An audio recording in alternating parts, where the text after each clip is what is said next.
Welcome back. నిన్న MLA Kaushik Reddy అరెస్టుకు ముందు ఆ తర్వాత నెలకొన్నటువంటి హై డ్రామా మీకు అందరికీ తెలిసిందే.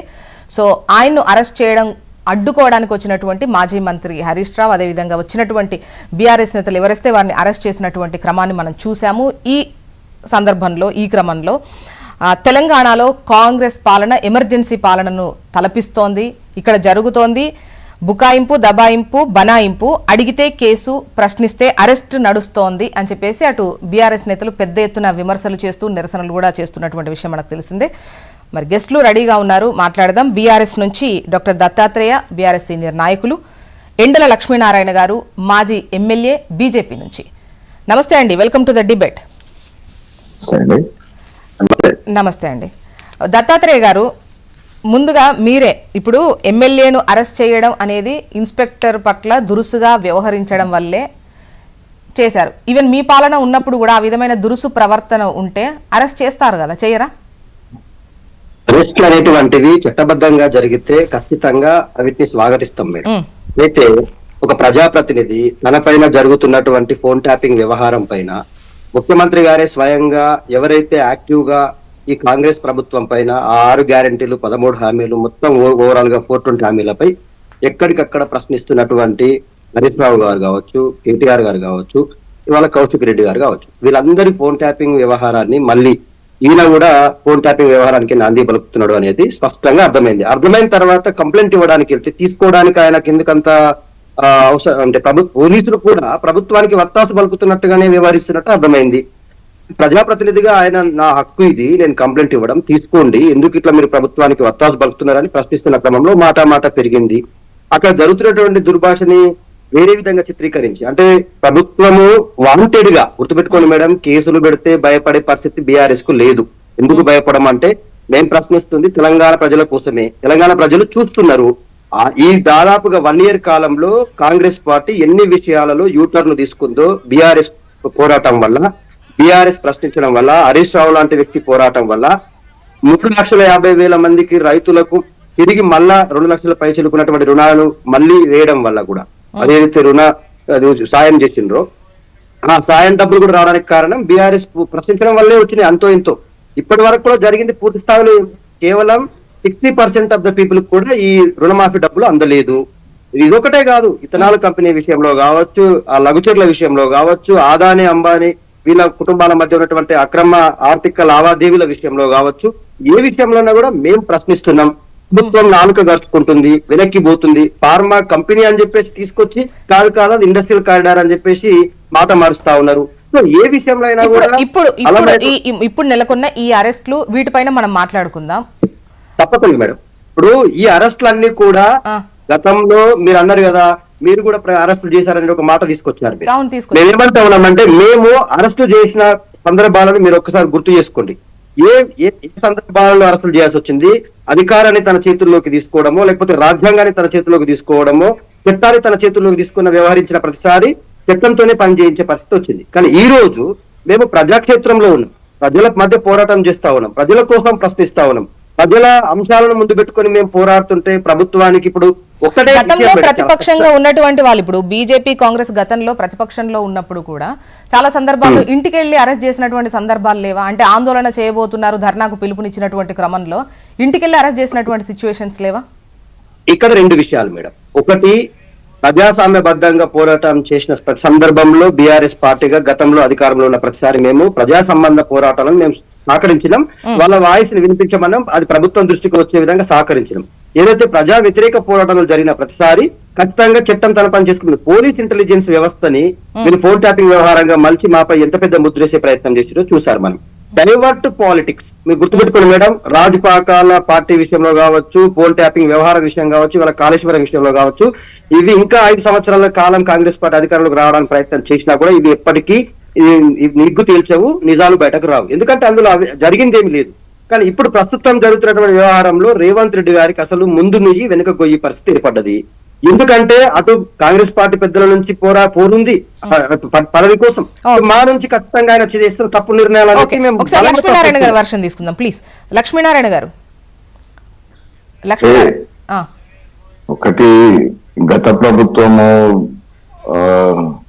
చాలా నిబద్ధతగా వ్యవహరించింది అనడానికి అవకాశం లేదు. గత ప్రభుత్వము ధర్నా సెంటర్ నే ఎత్తేసే ప్రయత్నం చేసింది. గత ప్రభుత్వము కలవడానికి అవకాశం ఇవ్వనటువంటి పరిస్థితిని గమనించాం.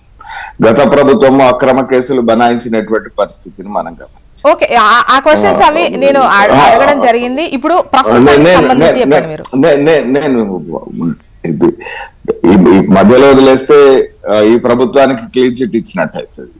ఒకటి ఏంటంటే ఈ ప్రభుత్వం అదే రస్తాలో పోతున్నది. ఆ ప్రభుత్వం మీద విసిగి వేసారనేటువంటి ప్రజలు మార్పును కాంగ్రెస్ రూపంలో మార్పును నిర్ణయించారు. ఇవాళ ఈ ప్రభుత్వం అదే రస్తాలో పోతున్నది. ఇది సమంజసం కాదు. ఇది అదే రకమైనటువంటి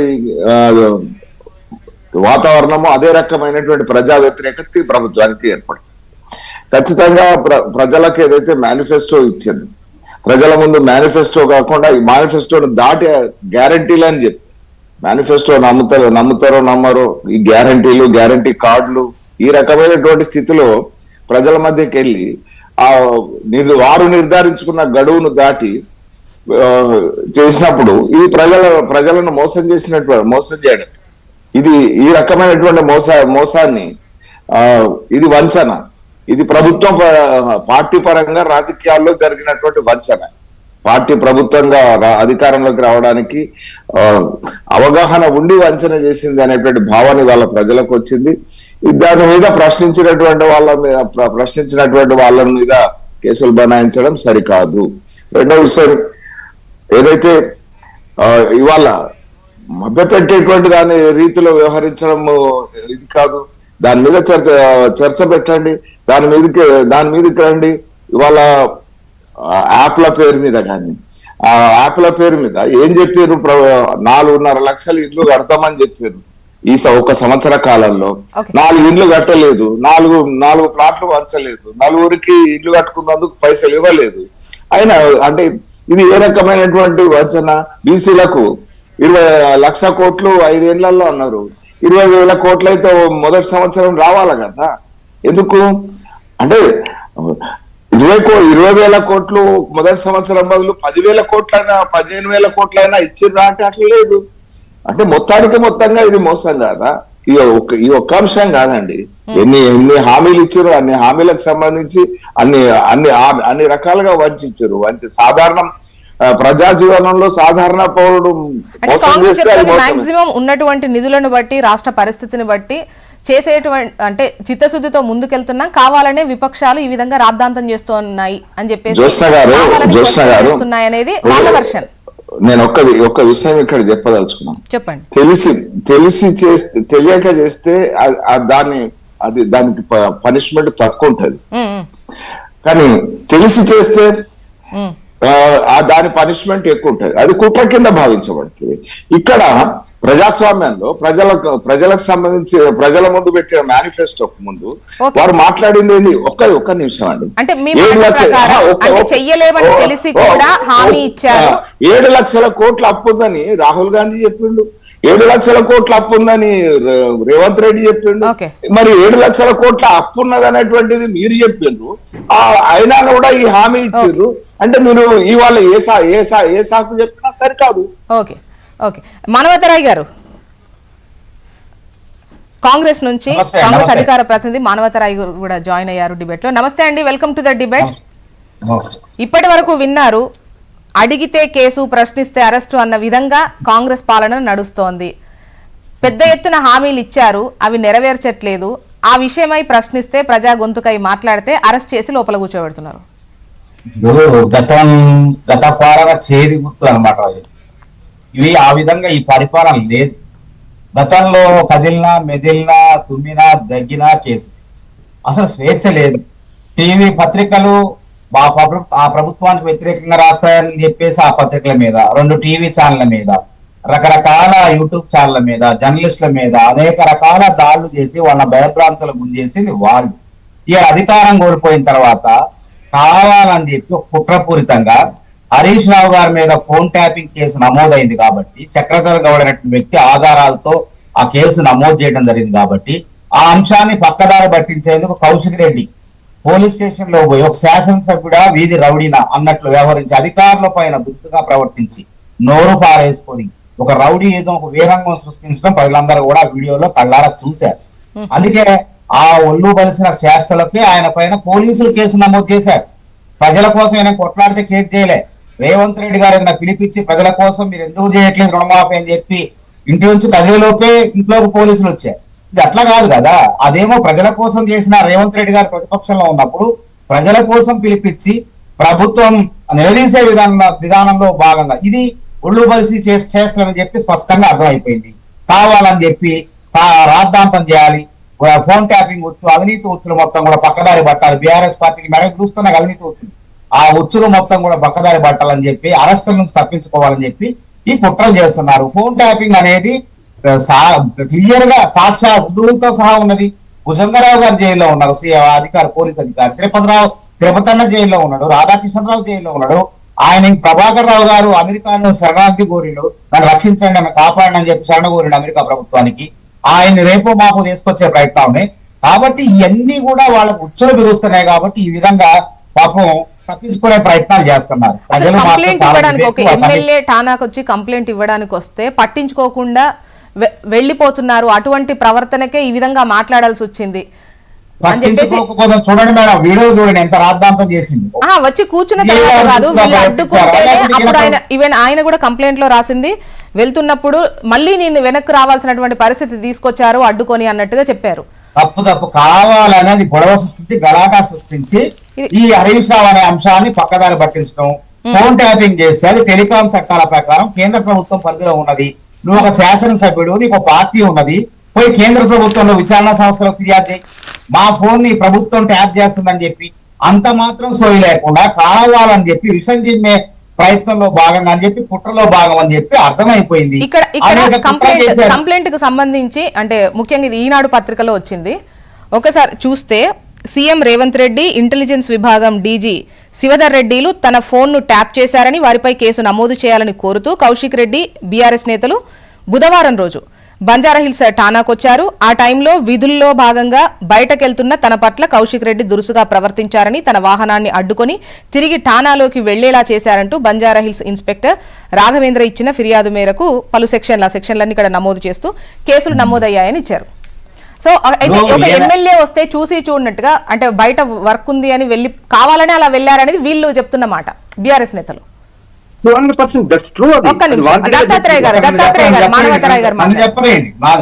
అయితే ఎంత అజ్ఞానం అంటే కనీసం కంప్లైంట్ ఇచ్చినప్పుడు కూడా సోయి లేదు. ఇప్పుడు చక్రధర్ గారు ఎట్ట కంప్లైంట్ ఇచ్చిండు, యాపిల్ ఫోను భద్రతా ప్రమాణాలకు పెట్టింది పేరు. ఆ యాపిల్ సంస్థ నీ ఫోన్ ట్యాప్ అయిందని చెప్పి ఆయనకు ఒక మెసేజ్ పెడితే దాన్ని విచారణ జరపమంటే నిజంగానే ట్యాప్ అయింది. కారకులు ఎవరంటే పోలీసులు హరీష్ రావు. మరి ఈయన ఫోన్ యాపిల్ ఫోనా చెప్పండి, మరి ఎవరు ట్యాప్ చేశారు? కంప్లైంట్ చేయమనండి. అట్లా కాకుండా కావాలనే దురుద్దేశంతోనే ఈయన బట్టగాల్చి మీద వేసే విధంగా వాళ్ళపైన కేసు వచ్చింది. కాబట్టి ఈ విధంగా తప్పించుకునేందుకు హరీష్ రావు గారి అంశాన్ని పక్కదారి పట్టించదు కానీ స్పష్టంగా అర్థమైపోయింది. నిజంగా నేను ఫోన్ ట్యాప్ అయితే యాపిల్ ఫోనే ప్రతి నాయకుడు వాడేది. ఈ రోజుల్లో యాపిల్ ఫోన్ ట్యాప్ అయినప్పుడు సంస్థ చెప్తుంది, ఆ సంస్థ పంపిన మెయిల్ చూపిమనండి. అవన్నీ లేకుండా ఈ బూటకపు ప్రచారం కోసం తప్పుదారి పట్టించడం కోసం అనేది స్పష్టంగా అయింది. కాబట్టి వీళ్ళకి ఏంటంటే వీళ్ళకి జీర్ణం కాటలే. కాంగ్రెస్ ఏడాది పాలనలో సంపూర్ణంగా 25 లక్షల మందికి రైతు రుణమాఫీ చేసింది. వాళ్ళు 21 లక్షల మందికి చేశారు. 11,000 కోట్లే, ₹1,00,000. ఆ ₹1,00,000 వాటికైతే మళ్ళీ సమాధానం చెప్పాల్సి ఉంటుంది. దత్తాత్రేయ గారు ఇప్పుడు ఇన్స్పెక్టర్ ఇష్యూ మొన్న మాజీ మంత్రి కేటీఆర్ గారు కూడా మాట్లాడుతూ నెక్స్ట్ వచ్చేది మాదే చూసుకుంటామని చెప్పేసి, అంటే అధికారులను బెదిరించే పని ఏమైనా బీఆర్ఎస్ పెట్టుకుందా? మాకు అసలు అధికారులను బెదిరించాల్సిన అవసరం లేదు. అధికారులాగా ప్రవర్తిస్తే చాలు. ఎందుకంటే వాళ్ళ అత్యుత్సాహాన్ని ప్రవర్తించడం, కాంగ్రెస్ పార్టీ పెద్దలతో దగ్గరగా ఉండి వాళ్ళు చెప్పినట్టు చేయడం. ఇవాళ ఏ ప్రభుత్వంలో అయినా ఇంకే ప్రభుత్వంలో అయినా వేరే రాష్ట్రాల్లో అయినా కూడా అధికారులే మళ్ళీ పశువులు అవుతారు మేడం. ఎందుకు చెప్తా ఉన్నట్టు అధికారులు అత్యుత్సాహాన్ని ప్రదర్శించద్దని చెప్తా ఉన్నాము. అంటే కాంగ్రెస్ పార్టీ యొక్క కేసులన్నీ కూడా గాంధీ భవన్ సాక్షిగా ఎఫ్ఐఆర్లు బుక్ అవుతున్నాయి. గాంధీ భవన్ లో రేవంత్ రెడ్డి గారి నుంచి వచ్చిన సందేశాల అనుగుణంగా ఎవరి మీద కేసు పెట్టాలి, ఎవరి మీద పెట్టొద్దు, గతంలో హరీష్ రావు గారి మీద కేసు పెట్టిన వాళ్ళు ఎవరున్నారో వాళ్ళని పిలుచుకురండి, వాళ్ళతో మాట్లాడండి, వాళ్ళని రెచ్చగొట్టి మళ్ళీ కేసులు పెట్టేయడం, ప్రభుత్వ తప్పులపై ప్రశ్నిస్తే కేసులు, పార్టీ హామీలపై నిలదీస్తే అరెస్టులు, పాలనలో లోపాలను గుర్తు చేస్తే కేసులు, గురుకులాల్లో విద్యార్థుల అస్తవ్యస్త పరిస్థితులపై ప్రశ్నిస్తే కేసులు, ప్రభుత్వం లాక్కుంటున్న భూములపై ఎదిరిస్తే కేసులు బెదిరిస్తున్నారు. ఇక ఈ బెదిరింపులకు ఈ కేసులకు భయపడేటువంటి పార్టీ అండి బీఆర్ఎస్ పార్టీ. బీఆర్ఎస్ పార్టీ నాయకులు ఎక్కడైనా కూడా నిక్కచ్చిగా నిలదీస్తాం. హరీష్ రావు గారు కూడా చాలా స్పష్టంగా చెప్పిండ్రు, నీవు అరెస్టులు చేస్తా అంటేనో కేసులు పెడతా అంటేనో ప్రశ్నించడం ఆగిపోతుంది అనుకుంటే రేవంత్ రెడ్డి అది నీ కలగానే మిగిలిపోతుంది. నువ్వు ఇచ్చిన 6 గ్యారెంటీలు 13 హామీలు చేస్తున్న ప్రతి తప్పును ఎండగడతాం. నువ్వు తీసుకున్న చాలా ఇప్పుడు యూటర్న్ తీసుకున్నాడు కదా మేడం, చాలా విషయాల్లో ఎన్నిసార్లు యూటర్న్ తీసుకున్నాడు. ఆదాని విషయంలో యూటర్న్ తీసుకున్నాడు, 100 కోట్లు వెనక్కి ఇచ్చేసిండు. లఘుచర్ల విషయంలో అది ఇండస్ట్రియల్ ఫార్మా కారిడార్ కాదు, అది ఇండస్ట్రియల్ కారిడార్ అని ప్రకటించిండు. అట్లా దత్తాత్రేయ గారు ఈ విషయంలో అంటే ఇప్పుడు ఒకటి నెగిటివ్ మార్క్ వస్తుంది, ప్రజలకు నచ్చట్లేదు, ఈవెన్ ప్రతిపక్షాలు వాళ్ళ ఆందోళనతోనే అది సూచనగా భావించి వెనక్కు తీసుకోవాలన్న డిమాండ్ ప్రతిపక్షాలదే. వెనక్కు తీసుకుంటే యూటర్న్ ముఖ్యమంత్రి అనేది ఏది తీసుకోవాలి జనాలు? రైట్, మీరు కరెక్ట్ విషయాన్ని ప్రశ్నించారు. ఎందుకు అంటున్నామంటే అసలు అవగాహనే ఉంటే ముఖ్యమంత్రి గారికి, నిర్ణయాలలో స్పష్టత ఉంటే, నిర్ణయాలలో క్లారిటీ ఉంటే, ప్రజా అభిష్టం మేరకే ఏర్పాటు చేస్తే, ప్రజలు మెచ్చుకుంటే, ప్రజలు హర్షిస్తే అది ప్రజాపాలన అవుతుంది. ప్రజలు తిరగబడుతుంటే నీ సొంత నియోజకవర్గంలో రైతులు నీ మీద ఉగ్ర రూపం చూపిస్తా ఉంటే నువ్వు వాళ్ళ మీద ఉక్కుపాదం మోపుతా ఉన్నావు. గిరిజన మహిళలను చూడకుండా 3rd డిగ్రీలు ప్రయోగించినావు. ఆదివాసీలు, గిరిజనులు, రైతులు, ఎస్సీల మీద నువ్వు అక్రమ కేసులు పెట్టిస్తా ఉన్నావు. ఇప్పుడు ఇటువంటివి ఏమంటారు, సాక్ష్యాలు లేకుండా మాట్లాడుతున్నారా? మహిళలు చిన్న విషయం కాదు దత్తాత్రేయ గారు, చిన్న విషయం కాదు, చిన్న విషయం కాదు మేడం. నేను చెప్పేది నండి, పోలింగ్ స్టేషన్ లో పెట్టి ఈ రైతులని చూడకుండా వాళ్ళని కొట్టినటువంటి మాట వాస్తవం కాదా? మీరు రైతుల దగ్గర లక్ష్మీనారాయణ గారు అన్మ్యూట్ చేసి మాట్లాడండి. లక్ష్మీనారాయణ గారు, గత ప్రభుత్వంలో రేవంత్ రెడ్డి గారు ప్రభుత్వము విలువైనటువంటి ప్రజలకు సంబంధించినటువంటి భూములు, ప్రభుత్వానికి సంబంధించినటువంటి భూములను ఏ రకంగా వేరే అనేక జీవోలు తీసి ఏ రకంగా ధారాదత్తం చేసింది అనేటువంటి విషయం రేవంత్ రెడ్డి గారికి కరతల్ల కమలం. అంటే ఎవ్రీథింగ్ హీ నోస్. నేను అడుగుతా ఉన్నాను, వాటి విషయంలో ఎందుకు వేగంగా చర్యలు తీసుకుంటున్నారు? ఎందుకు తూతూ మైమై అనేటువంటి రీతిలో ఈ రకం మాట్లాడుతూ ఉన్నారు? ఈ రకంగా ప్రజల దృష్టిని మరల్చడానికి కోసం ఇద్దరు కూడబలుకొని ఈ వ్యవహారాలు ఈ రకంగా చేస్తాం. వారు ఇంత విషయం, ఇంత ఉద్రిక్తత 2 పార్టీలకు డ్యామేజ్ అయ్యేటువంటి విషయం వాళ్ళు కూడబలుకొని చేస్తున్నారంటారా మీరు? నేను ఒకటే ఏం చెప్తా ఉన్నాను, ఏదైతే ప్రజల నుంచి దోసుకోబడ్డటువంటి భూములు ప్రైవేటు వ్యక్తులకు రాసి వాళ్ళ ముసుగులో తీసుకోబడ్డటువంటి భూములు వాటన్నిటికి సంబంధించి 1000 కోట్లకు సంబంధించినటువంటి భూముల విషయాల్లో ఇన్ఫర్మేషన్ యాక్ట్ కింద రేవంత్ రెడ్డి గారు అప్పుడే సమీకరించి, మరి ఎందుకు వాటి విషయంలో పోతలేరు? ఎందుకు ఒకరికొకరు పదజాలాన్ని మార్చి మాట్లాడుతా ఉన్నారు, ప్రజల దృష్టిని మరలుస్తా ఉన్నారు?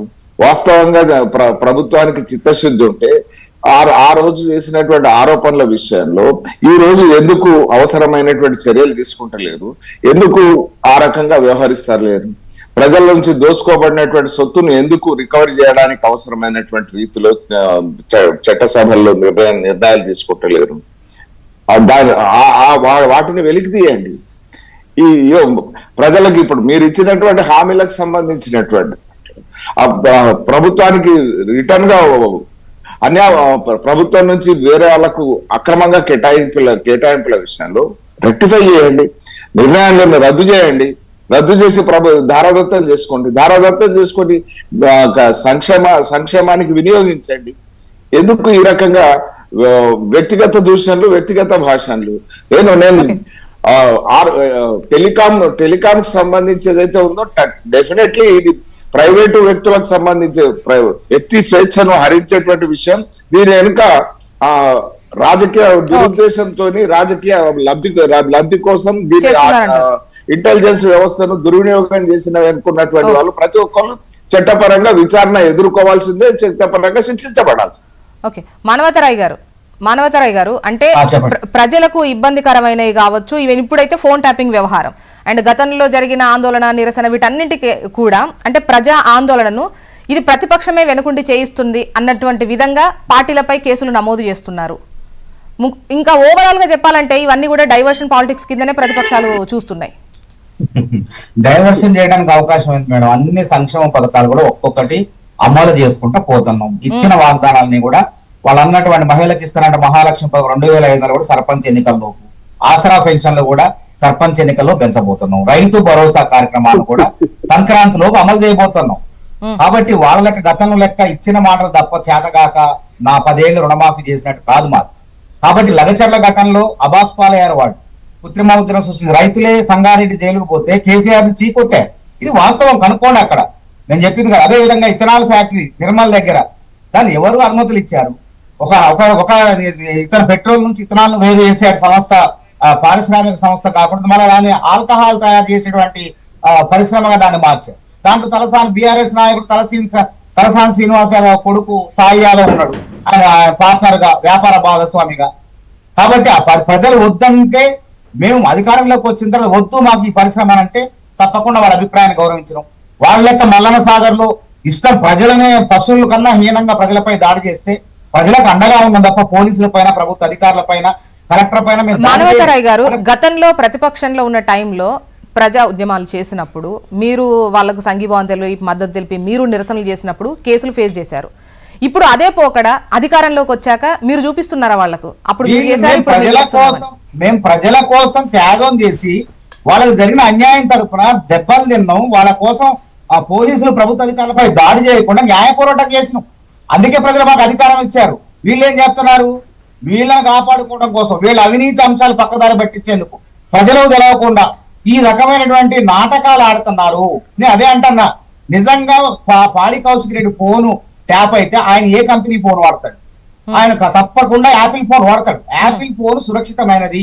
వాళ్ళు ఒక మెసేజ్ పంపుతారు. మన ఫోన్ ఎవరైనా ట్యాప్ చేసినా, మన ట్రూ కాలర్ లో మన ఎవరైనా చూసినా వెతికినా వెంటనే మెసేజ్ వస్తుంది మనకి. కాబట్టి వారికి ఇంగిత జ్ఞానం లేకుండా ప్రజలను తప్పుదారి పట్టించే విధంగా ఏ మెసేజ్ రాకుండా, ఒకవేళ రాష్ట్ర ప్రభుత్వం మీద నమ్మకం లేకపోతే మరి బీజేపీ కేంద్ర ప్రభుత్వం ఉన్నది అక్కడ, టెలికాం రంగం మొత్తం వాళ్ళ చేతుల్లో ఉన్నది. వాళ్ళకి పోయి ఫిర్యాదు చేయమనండి, వాళ్ళ విచారణ జరపమనండి, మేము సిద్ధంగా ఉన్నాం. ఎన్ని బూటకపు మాటలు మాట్లాడి అంశాలను ఏడాది ప్రజాపాలన పక్కదారి పట్టించేందుకు వాళ్ళ అరెస్టు, హరీష్ రావు అరెస్టును పక్కన పెట్టేందుకు పక్కదారి పట్టించేందుకు చేస్తున్న. ఫైనల్ గా దత్తాత్రేయ గారు, ఒకవైపు రుణమాఫీ అంటూ నిన్న ఇందిరమ్మ ఇళ్ల యాప్ కు సంబంధించి ఆవిష్కరించారు. సో ఇటువంటి కార్యక్రమాలు వాళ్ళు నెమ్మదిగా చేస్తూ ఉంటే అవి ప్రజల్లోకి వెళ్లకుండా కావాలనే వెళ్లి దురుసుగా ప్రవర్తించడం, అరెస్ట్ అయితే ఉద్రిక్తత క్రియేట్ చేయడం, వాగ్వాదం చేయడం.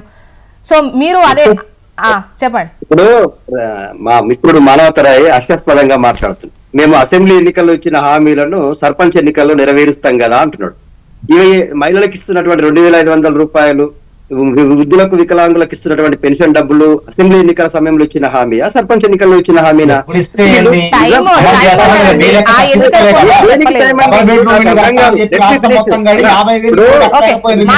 ఏమంటున్నా అంటే నిజంగా అంటే అవగాహన ఉన్న వ్యక్తి ప్రతి నిర్ణయాలు కాదు ప్రజా సంఘాలు మీరు పెట్టుకున్నారు కదా 6 గ్యారంటీలతో పాటు 7వ గ్యారంటీగా ప్రజాపాలన అందిస్తామన్నారు కదా. ఆ ప్రజాపాలన కూడా అవాస్తవాలు అవుతుంది. ప్రగతి మీరు ప్రగతి భవన్ పేరు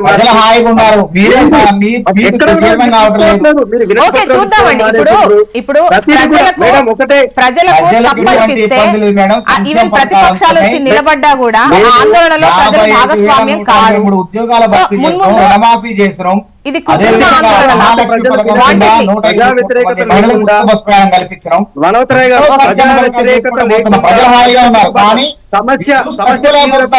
బట్టే ప్రజలు ముందుకు వస్తారు. గ్రూప్ 1 ఉద్యోగాల విషయంలో నిరుద్యోగులు ఎందుకు తీవ్రంగా వచ్చిండ్రో మీకు తెలుసు. ఏ ఆందోళన చేసినా కూడా ప్రజా ఆమోదం లేకపోతే అది వర్కౌట్ అయ్యే సీన్ అయితే ఉండదండి. And thank you so much. అదే చెప్తున్నా and thank you so much అండి. డిస్కషన్ లో పాల్గొన్నారు దత్తాత్రేయ గారు, లక్ష్మీనారాయణ గారు, మానవతరాయ్ గారు. థ్యాంక్ యూ అండి. ఇది వాళ్ళ న్యూస్ అనాలిసిస్. చూస్తూనే ఉండండి హెచ్ఎం టీవీ. వార్త ఆగదు, నిజం దాగదు.